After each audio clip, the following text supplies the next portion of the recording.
Hello there. I'll be showing you how to create a small game and having the tools to make something of your own. And of course, I'm also very adamant on enjoying things people make, people who just want to play the game and don't necessarily want to learn commands. I'll do what I can to create fun games and bring up concepts to enhance ideas along the way for you. This video is going to be in 3 parts.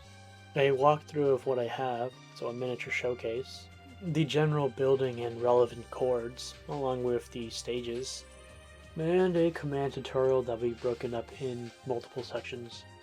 I'd like to start off by saying that this was incredibly fun to make, and a lot of the things that I have going on here can be repurposed or used for pretty much any other kind of game that you have that works in a more simplistic way, I'd say. So maybe a murder mystery, a TNT run, something else like that. Okay, now on to the walkthrough. Here I have a basic lobby, starting area, whatever you need it to be. And as you saw by from the description or other parts, this one I called Shatter Spleef. This is a different variant of Spleef. So a lot of you would already know how to play this game, the objectives, that sort of thing. And if not, it's pretty simple. All you really have to do is break blocks and have your opponents fall through them. And if you're last standing, you win. Although there are a lot of differences with this version of Spleef, I'd say that the most prominent one is the inclusion of ice in the platform. The ice breaking apart when you stand on it. Even with that simple premise, the added pressure and wager of risk feels more tense. Before it breaks, you can get a small cue of it cracking, and slightly less than half a second later, it breaks apart much louder. Ice cannot be broken with a shovel, the edges are safe from cracking, and the sound of the ice is reactable. It doesn't mean that it's necessarily safe to go from one ice to the other. You can still be hit off, someone could wait you out, or maybe you could take an accidental turn. You can try to chase people on ice, try to break as much as possible at some point. Maybe you're not sure what blocks are powder snow in the rush of the moment. You get a chance to use that particular block of space once, and just for a second, then it's gone. Maybe not the most creative thing, the snow is already dwindling. Ice simply adds more risk and feels more limited. At least I hope that's how the execution came out. While playing the game, you'll be set in adventure mode, and always having a shovel. Here you'll be able to choose which kind of stage you'd like to play on.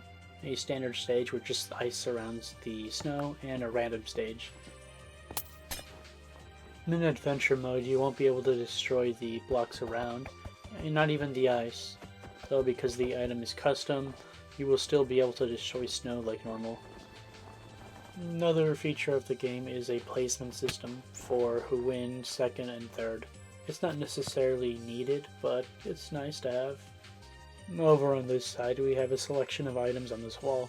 They could be used during the game. I'm not activating ender pearls because those are a bit different. When you get the snowballs, you actually get them immediately, unlike some of the other ones. You get the other ones when playing the game or when the game is in its starting phase. You can have a max of 10 snowballs, and when you throw one out, you'll get one back, until it maxes out. Each item varies between its max amount and the time it takes for the item to come back. Like with the shovel, the custom property of the snow allows it to be placed down even in adventure mode. You only get 10 snow blocks each game, after which you'll no longer have any access to the snow blocks. Even if you try crafting some with the infinite amount of snow, those newly crafted snow blocks do not have the same custom property that allows it to be placed in adventure mode. In case I haven't mentioned, the snow can be placed on both ice, and likewise, ice blocks that you have can also be placed on snow and ice. You will only have access to 5 ice blocks at a time. If you find yourself with less than 5 ice blocks, you will eventually get some more. These ice blocks that you have act the same way as the ice in the stage. Oh, I should have used the wind charge to go down, it would have looked cool. Again, the ice cannot be placed on other blocks. And same for powder snow. I don't really need to explain wind charges or snowballs, although that the wind charges maxes out at 3. Powder snow can be placed on both ice and on snow. Powder snow, even though it is snow, cannot be placed on more powder snow. You can have powder snow connect as long as it was originally placed on normal snow. My favorite way to use powder snow is by either scattering it around randomly and hiding it in the stage, placing it on someone's feet, and having them get stuck while you mine the floor underneath them. Oh, and the shovel cannot break the powder snow, so that's one way to figure out which block it is while running around. But sometimes while running, you might accidentally still walk into it and fall down and through. That was some of the items here. Now we're going to talk about some extra quote-unquote game rules. One of these being an increase of speed. I added this one mostly because of my friends who really enjoy quick-paced games and having that kind of thrill. The other is no jumping. And we immediately jumped.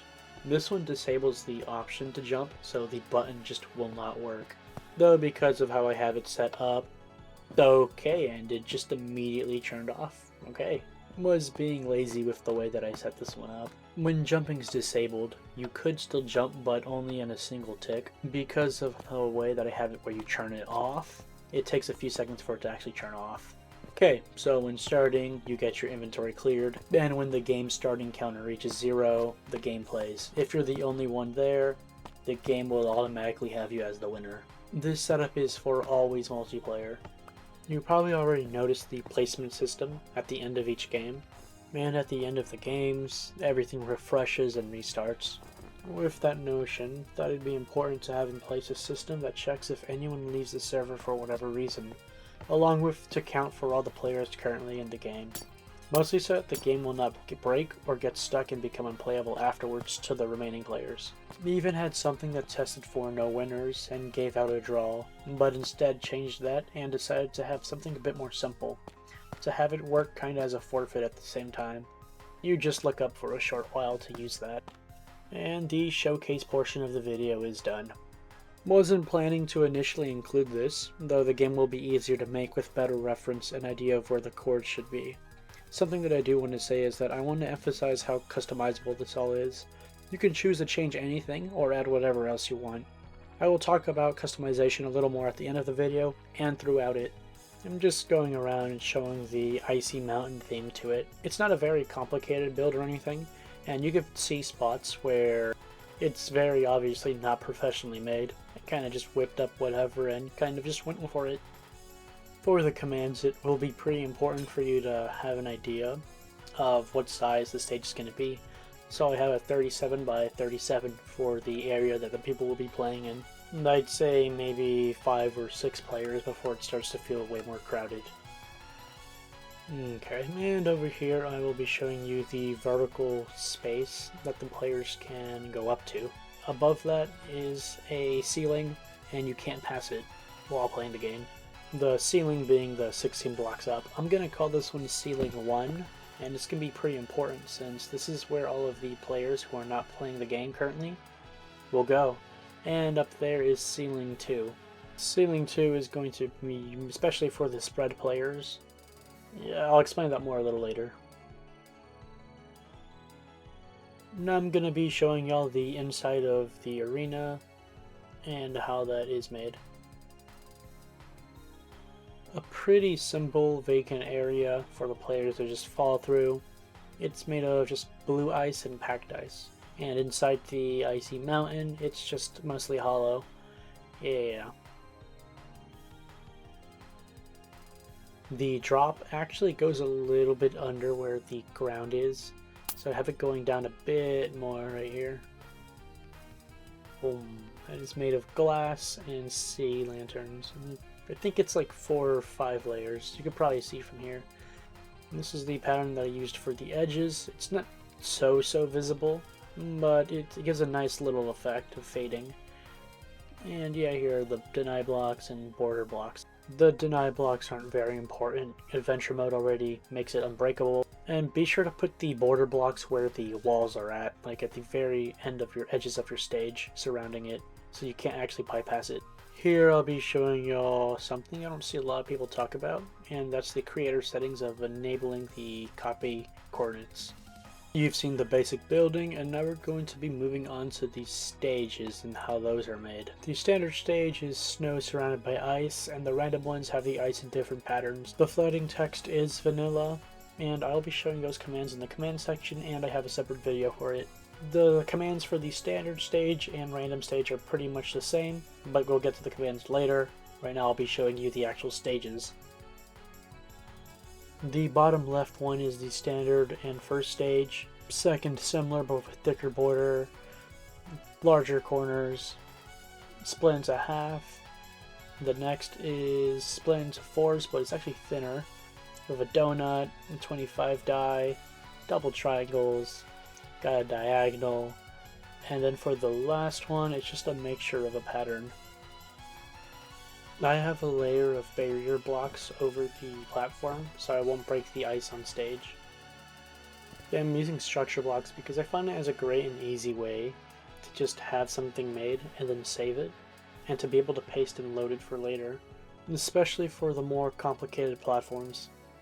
When making these stages, be sure to know how large you want it to be and how it would fit into the build that you have, or make these stages first and make the build around it. All of my stages are 37 by 37 and have more snow than ice. I find it better to name the structures that you save something that correlates to what you're doing, so that you won't have structures that you don't necessarily remember the name of, or things won't overlap when saving things outside of this. So all of these use the same kind of name followed by a number. And if this is for a world where this will be the only game that you have, you really could just save it as 1, 2, and that's it. We are getting into the command tutorial part of the command tutorial. Before doing the stage picking and game start, we should set up the scoreboards. Oh yeah, chicken area. Be sure to set that up if you need it. You can also type this out in the chat. While we're setting things up for future use, I'd recommend to do a /game rule command block output false.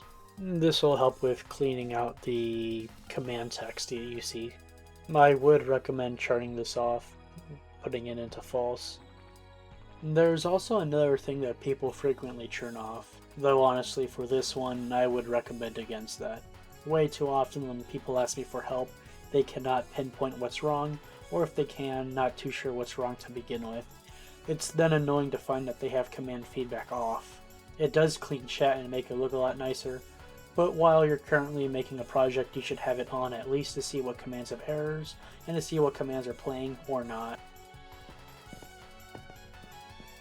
Okay, so this is pretty much the majority of everything that is going into this game. We'll first be starting off with these orange command blocks here, moving on to the timer, then ice and glass. After that we're going to be doing that placement system and winning. And at the very end I have the floating text, but Almost lastly we have these 4 commands on the sides, and that's for player stuff. Now we'll be setting up scoreboards. As this one is noted, this is for the player placement. Just splatter S players dummy. Now I'll be making the stage randomizer scoreboard. I wonder what this one is for. The remaining players. This plus the placement helps the game know who's playing the game or not. Then the timer. The 3 to the side of these are completely optional. If you'd like a representation of the numbers or what's going on with these commands, this will show the scoreboards and what they're doing. And these are all, I guess, temporary, since I don't want them to actually be showing while playing the game. So after you're done, just turn these off again. The list shows when you pause the game. The score holder all Shatter Spleef players is going to show up in the next set of commands. We'll be doing those 4 on the sides later. The commands for the random stages and the standard are pretty much the same. They're random, including extra because of more stages. And as always, you can put as many stages as you want. In here you can visibly see the difference. And when you're doing these, make sure you start with an impulse needs redstone, and then the rest are chain unconditional, without redstone. When the button is clicked, players with the tag Shatter Spleef will make the Shatter Spleef player's scoreboard be deleted, only if there isn't already players playing the game. This one has the exact same start. Most of these will, except this one adds the scoreboard into the game, effectively resetting the scoreboard. Last time, this will take the tagged players, unless there's already players playing the game, and this will teleport them to the middle of the Spleef stage. Because it's in a chain, this will play at the same time, but right after the last one. This will randomize the starting point of each player on the stage, but at the highest block. After the spread, this will teleport the starting point of each player down from ceiling 2 onto the stage. This will fill to both corners of the stage platform, one block above it, with glass. Here we are pasting, or loading, the first stage structure. Before we actually do this command, it might be good to see where this is going, and before actually doing the command, it might be good to test it. And this is going on the corner. The bounding box for me is going towards the stage, and the platform I saved is on this corner. Be sure to check where yours loads at, and use the coordinate the structure block is in within for the stage loader commands.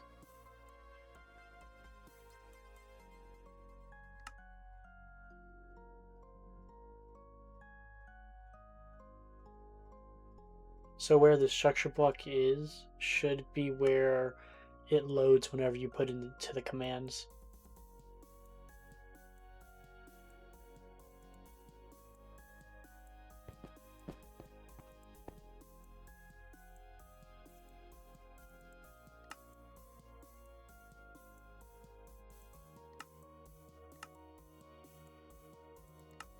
Scoreboard players add, and in place of the usual selectors, @E and all, I have all Shatters S players, getting one Shatter player score per player.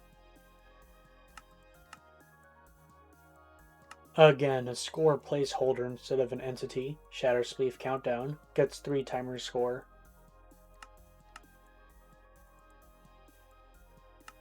Here we're tagging all the players with game starting. This last one is just clearing the inventory. It's also missing something. Okay, and for the random stages are pretty much the same, just a few extra stuff.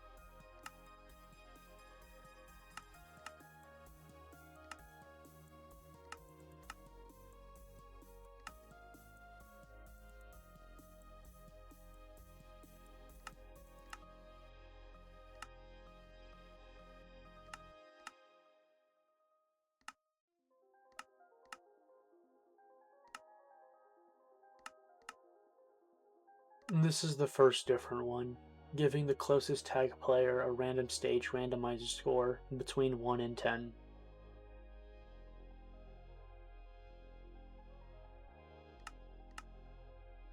This one is almost the same as the last structure load, except the beginning line has changes.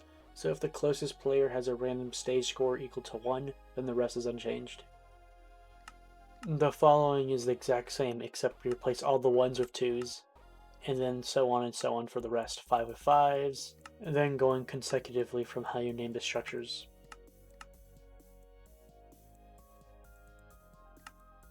It's those same commands for each of the structures that you'd like for the game. There isn't a real point to this command other than I just like resetting the scores after. From then on, it should be the same commands.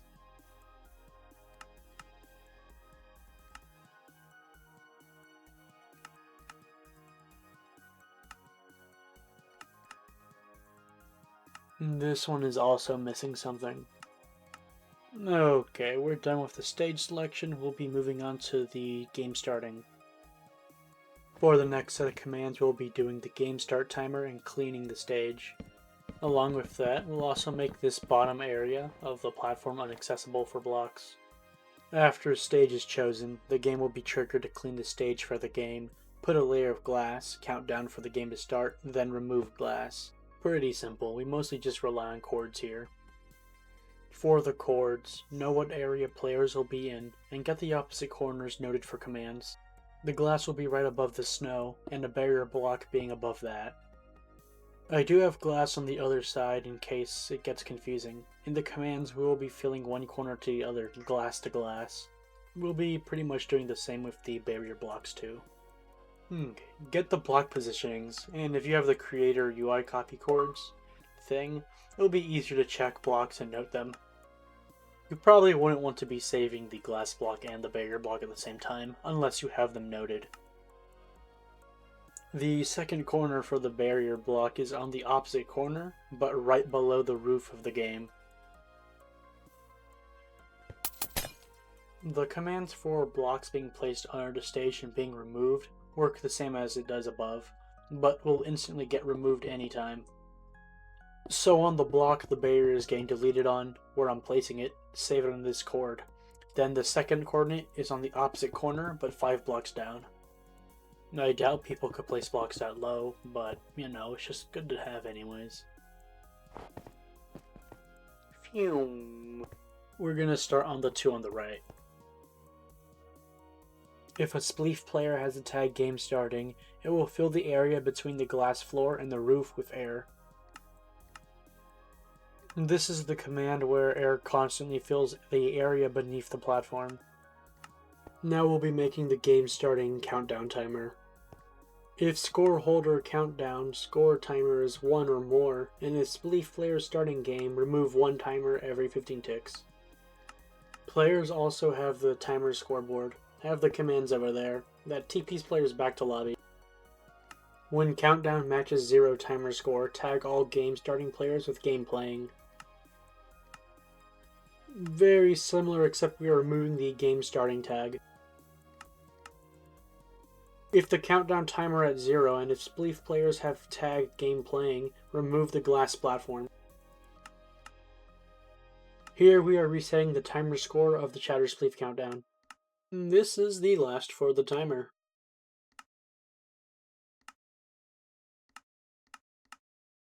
And all done. Now we will be doing the ice and the glass section for this. Entities that touch the glass immediately die, though for players, they just get teleported up and have some other stuff that goes on after. And you already know what the ice does, pretty much. The shattering ice has a bit going on, but it's not too bad. The glass is what makes players lose and removes from all shatter players. This one is at a delay of 4. Okay. You may have caught on to me calling the tagged Spleef players for shortness sake. Here, if those players have an ice block 0.2 of a block beneath them, play random glass sound to everyone 3 blocks around. This is more for a cracking sound rather than breaking. The rest of these should not have any delay. This may seem like a bit, but maybe more easy to explain it backwards. Summon an armor stand named Shattering Ice 99 blocks up. If ice 0.2 blocks beneath a Spleef player, unless an armor stand of the same name is already around at a radius of half a block, 100 blocks up of the Spleef player. This summons stands 100 blocks up unless the stand is there when its player is on ice.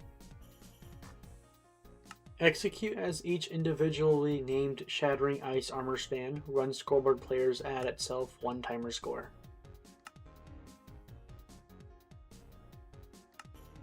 Teleport the armor stand to itself.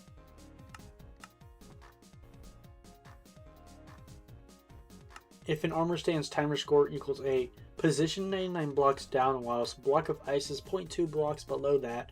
Run play sound random glass. Armor stand timer equals 8. If the block 100 blocks below it is ice, fill that block into air if it is snow. No real need to, but might be good with the 8 to add and over, the 2 dots.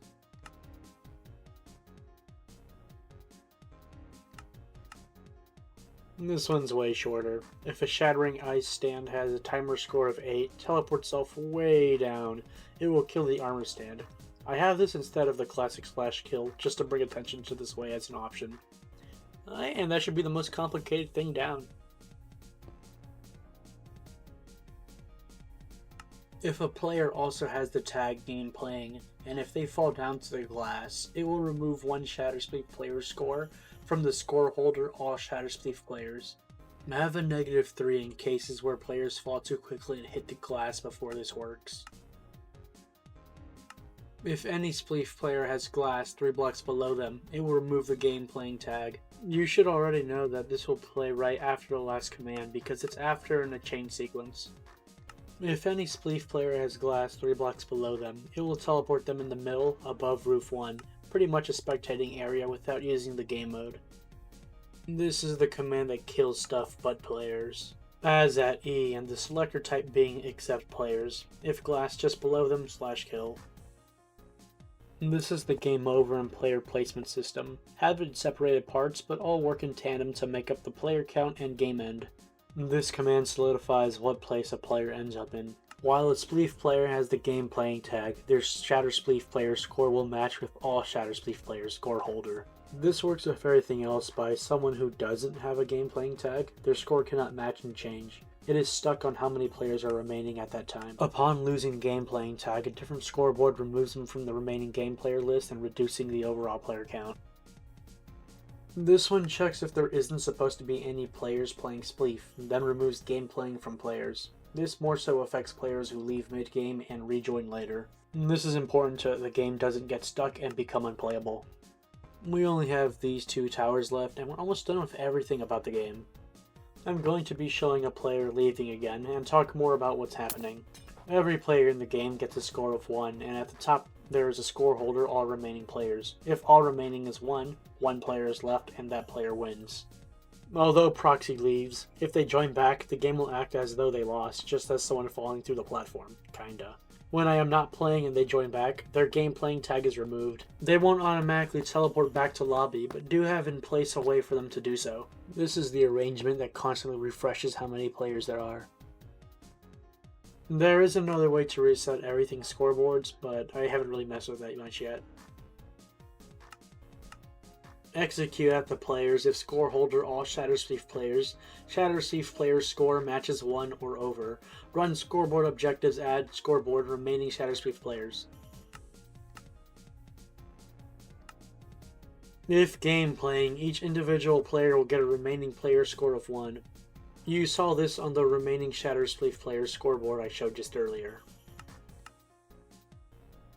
All remaining Shatter Spleef players is a score holder of remaining player score. We are taking this and equaling it to the collective addition of each Spleef player who is currently playing the game. And if players don't have the game playing tag, it just won't count them and the total will be less by that many. As a game playing, run operation all Shatter Spleef players score holder with Shatter Spleef players score is equal to all remaining Shatter Spleef players remaining Shatter Spleef players score. So if all remaining score changes, all Shatter Spleef players will change to match it. Again, this in the first will make it so placement is saved and if enough players remain in game. And if 1 player remains, teleport all tag Spleef to your lobby, waiting area, settings, thing.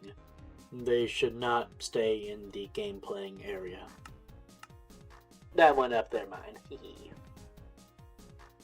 Anyways, we continue this by having this command again if all remaining players is 1, but also if entity at A scores equals Shatter Spleef players equals 1, run say anyone with Shatter Spleef players score equals 1, and has tag game playing wins the game.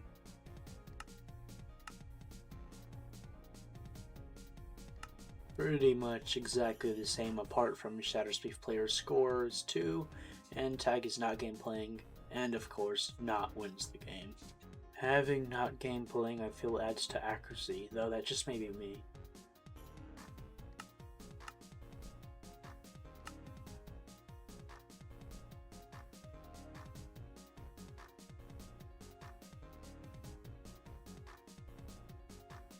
This is a weirder color, so I'll be showing it.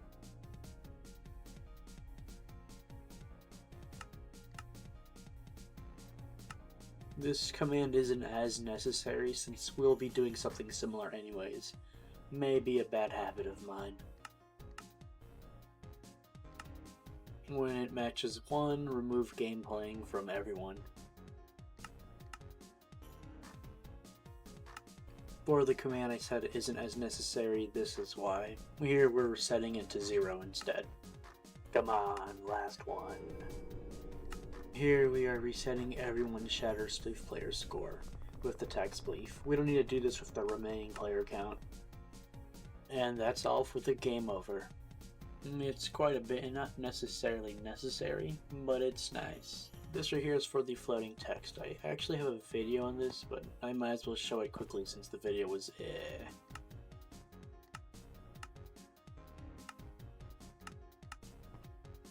I really do mean we're just gonna get over this one quickly.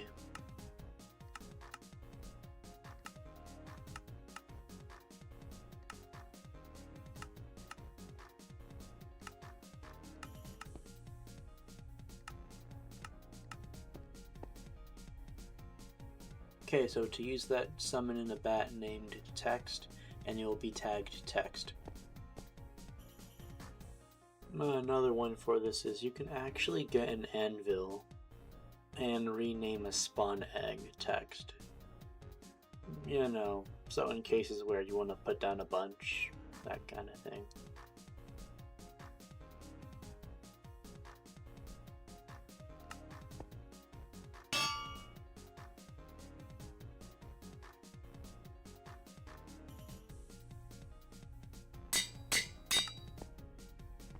Bam. After placing the bats, you'll take the name tag, and this is actually what you want the text to say. So just whatever you want, and then apply it to the bats. Important note for removing these. Whenever you do a /kill, make sure you have it as the tag text and a C=1 so it won't actually kill any more than the closest one to you.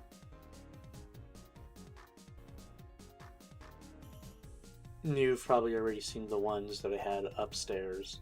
I'll show them again in case. I'm gonna kill these since I don't need these down here. I have mini games to them.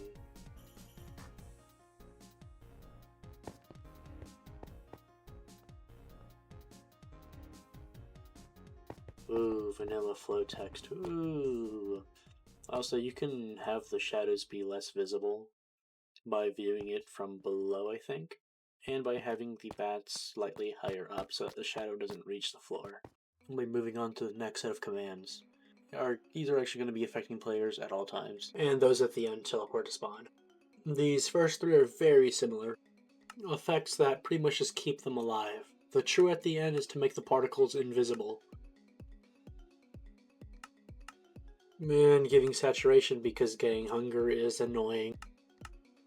These three here are for each Spleef player to always have a shovel, to rid of dropped shovels, and remove snow that may lag the game when using the shovel. This first one gives a player with Spleef tag a shovel unless they have one or more already. Then /give, followed by a json to give it custom properties. While in adventure mode, you will be able to destroy snow blocks. Other custom items have this JSON, and a few even have with more blocks, so you'll know how to list that format out. This one really is just a kill at E name = iron shovel, so having the name written as is, and if you're going to be using spaces, have quotation marks. Have the item selector since someone might name a pet snowball. This was probably the last mandatory-ish command. So when players join the game, or are near the area, set Spleef people game mode to adventure. The tag = not admin makes admins unaffected, and m = not a is unless they are already in adventure. Teleport everyone 200 blocks within this command if they don't have the Spleef tag to the lobby up there. And after it teleports them, it will give them the Spleef tag. Now we have the L-shaped commands left. It can be used to teleport back to lobby, and is an L-shape because it also doubles as a forfeit while playing the game. Look up for 10 seconds and you'll be teleported back to lobby, or you just lost a game. Have 10 seconds so mistakes will be less frequent, and have it so if you look lower, it removes the timer. Just as if you fell down to the glass. And again, looking down very quickly removes the timer score.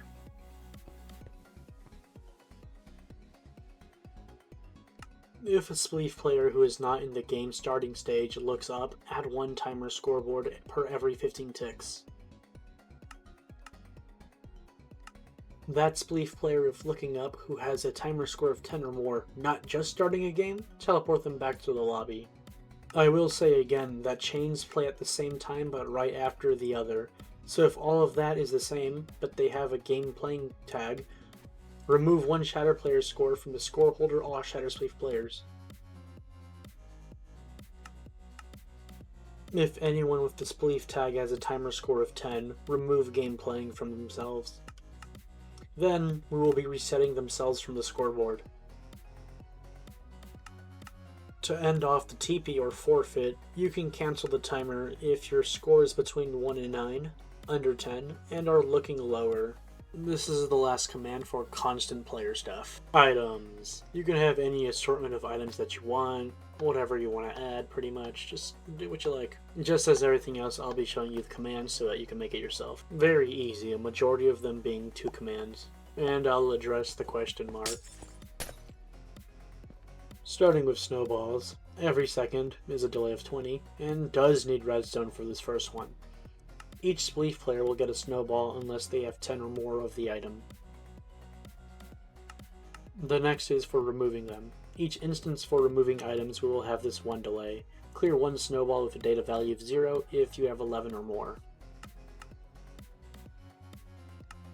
As each individual, if they are playing the game, unless they themselves have 3 or more wind charges, they get a wind charge. This is a slightly more versatile item and can be used in lots of ways in this game, so more cooldown makes it more valuable each throw. And removing if you have 4 or more. All commands at the wall need redstone to activate. And that's it for the throwables. On to blocks. This one doesn't need much of a delay. You get the blocks as the game is in its starting phase. Only game starting, but not game playing. Following the give is another json. This one, instead of destroy, is can place on, and with the addition of ice being listed. You do need the quotations to specify for each thing you list. And this is the only item that you only get 1 set of. While playing the game, players will get an ice block if they have under 5 of them, the block being placeable on snow and ice. As you saw earlier, the ice does act like it does on stage.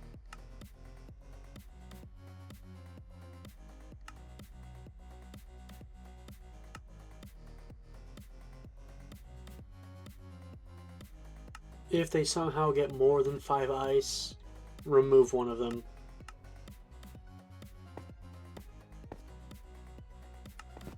For the powder snow, it uses 3 commands. When playing the game, and if the player has 0 powder snow, give them powder snow that can be placed on ice and snow. If you'd really want to, you can also make it placeable on powder snow. If you have more than 1 powder snow, clear out 1 of them. Lastly, if you have the tag Spleef, remove the bucket item. We're done with all of the normal items. I might as well show the commands for the ender pearls. Similar to powder snow, you only have 1 on hand at a time. Have this one removed since I wasn't sure how I would balance it out and want it to work. On to something extra, changing player roles or states. More things that change up the game. The gotta go fast thing, and removing jumps. It's just as easy as 1 singular command. Honestly, the disabling jumps could have used more commands, but to keep it more simplistic, I just went with the 2. Right here we're just disabling it, and then the next we're enabling it after 3 seconds. So if it's disabled, it will continuously disable until it's turned off, then it'll enable again. If that was the last command that you are placing, well, congratulations, you are now done with the tutorial. All that we are left with is the question marks and final remarks. The ender pearl here is also to signify, again, that you can add whatever you want, create what you believe will be fun, a placeholder for any ideas you may have. Maybe these first 3 could be used as something that could save or even revive. Single, multiple use? Maybe TNT doesn't explode but destroys snow in a surrounding area. Chicken egg, maybe to crack platforms similarly to an egg, or has a chance to summon a chicken for whatever reason. Maybe an ender pearl is a way to get around the stage and opponents, but cannot save you when you're falling, maybe. Then for the Eye of Ender, let's say maybe redirect throwable items, or player position swapping. Maybe even give a random item. Bow, who needs arrows? Shoot players across the stage. Fishing hook. Loyalty tridents are usually really neat to have, though will warn if they end up below on the glass, they will die unless that command is changed. This thing over here. So yeah, just feel free to add as many items that you would like, along with mess around with the delay times that you get them and the max amount you could have.